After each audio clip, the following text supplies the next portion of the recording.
এবার রাজশাহীর তাহিরপুরে চলে যাচ্ছি আমরা মধুচন্দ্রার কাছে, যেখানে তিনি সবশেষ খবর জানাচ্ছেন কোরবানি হাটের। বেলা বাড়ার সাথে সাথে জমজমাট রাজশাহীর পশুহাট, এবং আমরা যেটা দেখছি এখানে ছোট এবং মাঝারি গরুর সংখ্যা সবচেয়ে বেশি, এবং ক্রেতারা এই ভর দুপুরবেলা তারা গরু দেখছেন এবং দর কষাকষি করছেন।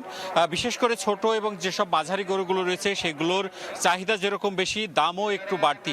আমরা যেটি দেখছি যে 3 থেকে 5 মণ ওজনের যে গরুগুলো রয়েছে সেগুলো 90,000 টাকা থেকে 1.5 লাখ টাকার মধ্যে বেচা কেনা হচ্ছে।